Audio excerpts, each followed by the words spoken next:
Muy bien, hoy día vamos a hablar de miembro torácico de anatomía de rumiantes y vamos a hablar de las cuatro partes que componen este miembro torácico.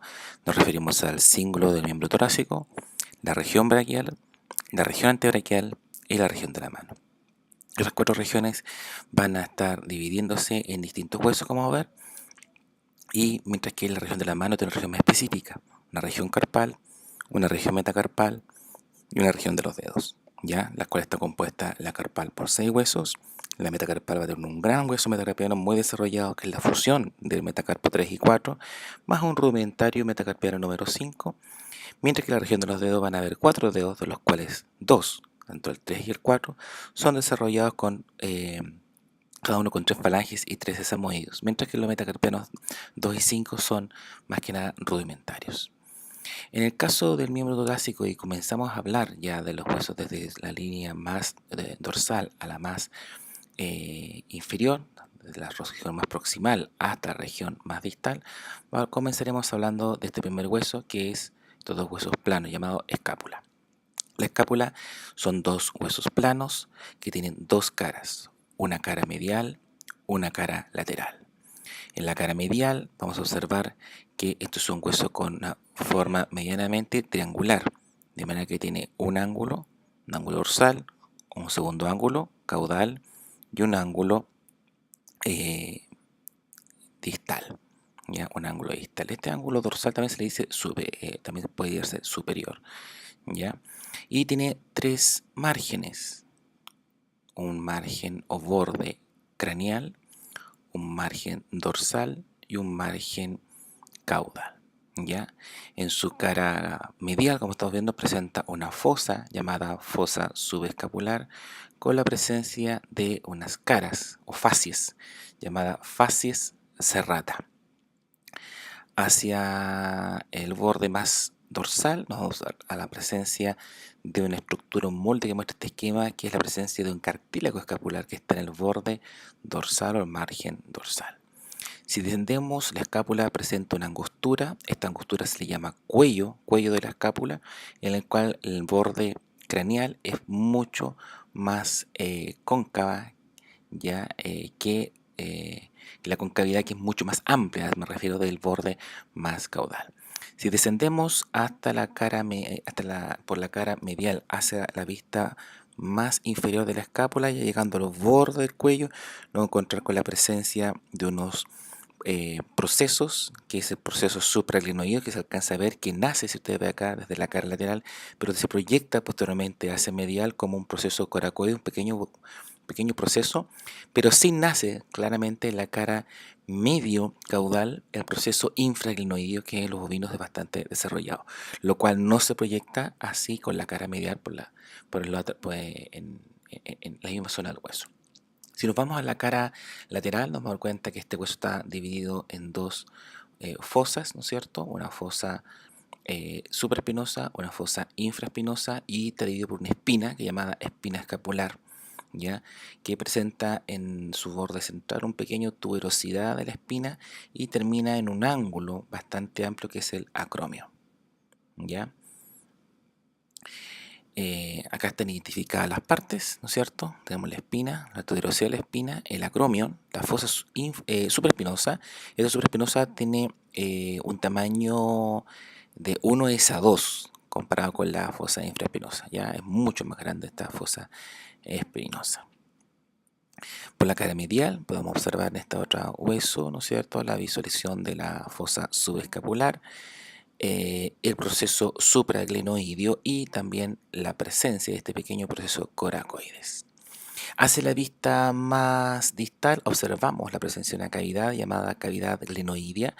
Esta cavidad glenoidea permite articular así con la cabeza del húmero. Ya no es una superficie muy amplia, no envuelve de tal manera la cabeza humeral, pero sí permite un desplazamiento bastante eh, eh, eh, posible en el momento de la extensión y flexión del ángulo. En el caso del húmero, en el húmero nos damos cuenta que es un hueso que tiene es un hueso considerado, puede ser largo porque tiene dos extremos, dos epífisis, pero en realidad se considera un hueso sigmoide por la forma medianamente de una S que tiene.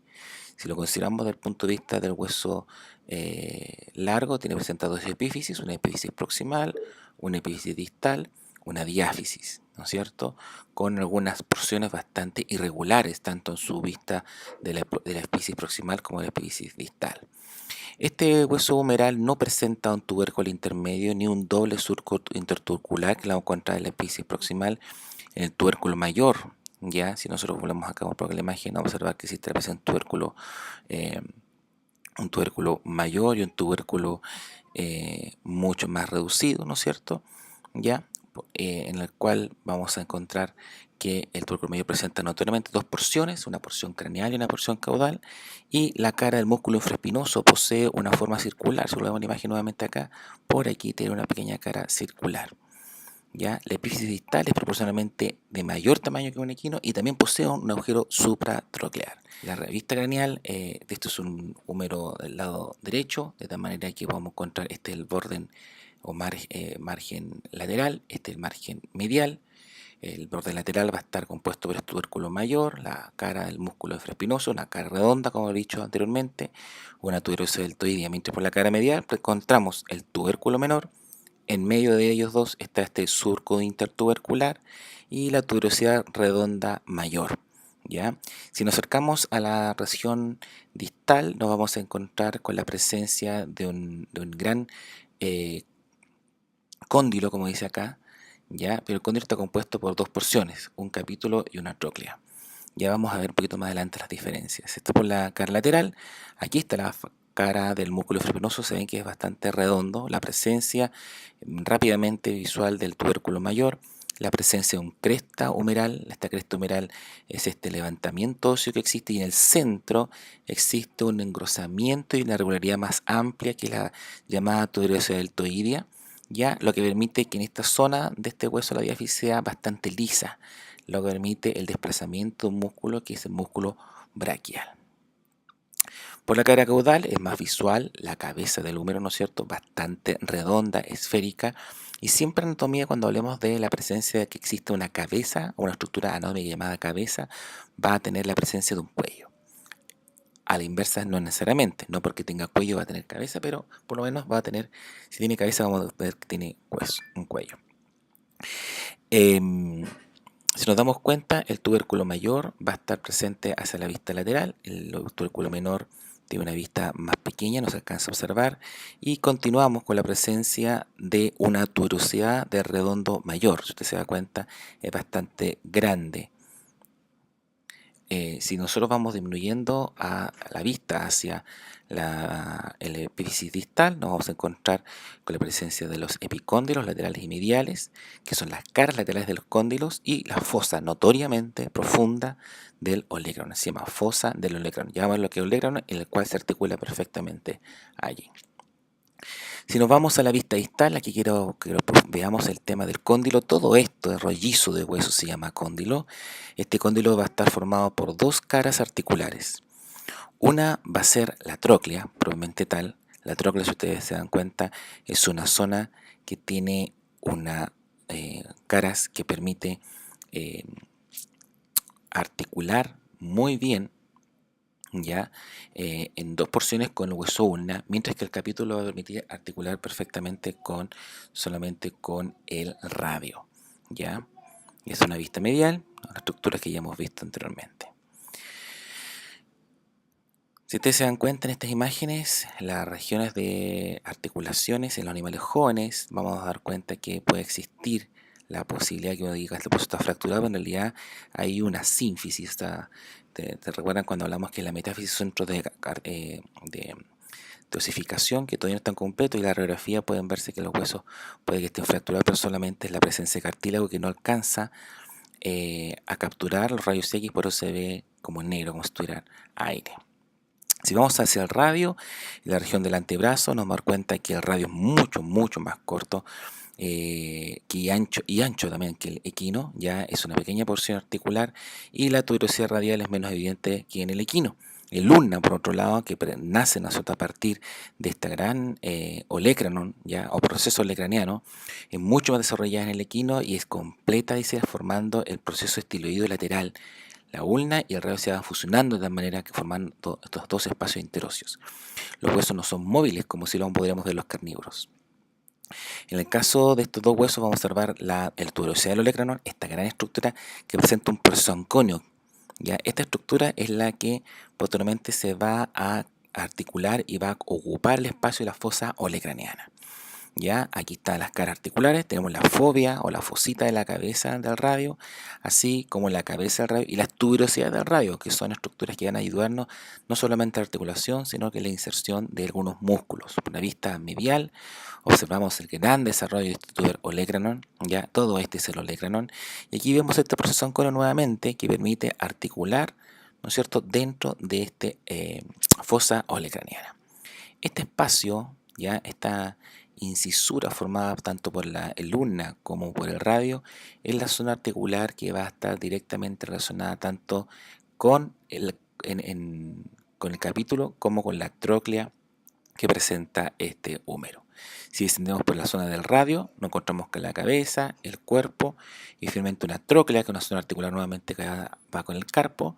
Y por la columna se forman pequeños espacios interóseos, ¿no es cierto?, que van a demostrar la fusión de estos huesos, ya la completamente fusión de estos huesos. Fíjense en la cara articular, articulación con el capítulo, articulación con el radio, articulación, la fobia articular del radio y la articulación con la tróclea. Las dos zonas completamente distintas, ¿no es cierto? Aquí está la fobia, lo que permite la articulación entre, ¿no es cierto?, entre la tróclea y el capítulo que va a presentar el húmero, puede articular precisamente. Si ustedes se dan cuenta, la articulación es bastante precisa, lo que permite movimientos unidireccionales, solamente en un solo plano. Ya no puede de manera girar el codo, es imposible poder girar el codo de otra manera. Si nos vamos hacia el carpo, el bovino va a presentar 6 huesos, ya 6 huesos carpales. En esta vista vamos a observar la vista en dos filas, una fila proximal y una fila distal. En la fila proximal va a estar un carpo radial de la vista media lateral, carpa radial, carpo intermedio, carpo ulnar y un carpo accesorio que está hacia la vista más caudal. Y en la fila distal vamos a encontrar un carpo llamado 2+3, fusión del 2+3. Y el carpo 4, de tal manera que el 1, que debiera estar por aquí, no se presenta. Acá estamos viendo otras vistas, vemos como la disposición del carpo radial, intermedio, ulnar, y en esta vista observamos la presencia de este carpo accesorio. Esta es una comparativa que vamos a observar de la disposición de los carpos en distintas especies, en el perro, en el cerdo, en el bovino, en el caballo, ¿ya? Y vemos como nuestro bovino está presentando 4 huesos en la fila proximal y 2 huesos en la fila distal, versus otras especies, ¿no es cierto?, donde hay una distribución un poco más distinta, que vamos a ir viendo ya más adelante. Este metacarpo, ya este hueso siguiente que vamos a encontrar después del carpo, va a ser la fusión, como dice aquí, del metacarpo 3 y 4. Huella es la presencia de este surco longitudinal dorsal, ya, y un surco longitudinal palmar, ya, lo que se demuestra en una sola tróclea articular, ¿no es cierto?, que articular con los carpos, pero habrá 2 trócleas que van a permitir articular hacia las falanges, ya, con la presencia, ¿no es cierto?, de un surco intertroclear. Ya aquí está esta incisura intertroclear. Recuerda que incisura, ¿no es cierto?, la formación de un agujero incompleto, ¿no es cierto?, en un hueso. Si nos vamos a las manos, nos vamos a dar cuenta que ya en la región más distal de las manos está la presencia de este metacarpo 3+4 que ya hemos visto, y la presencia de 3 huesos que componen cada dedo. ¿Ya? Una falange proximal, media distal, cada una de las falanges formadas por una base, un cuerpo y una cabeza. Eso es más o menos lo que tenemos que ver. Profundicen en su clase y profundicemos en la literatura.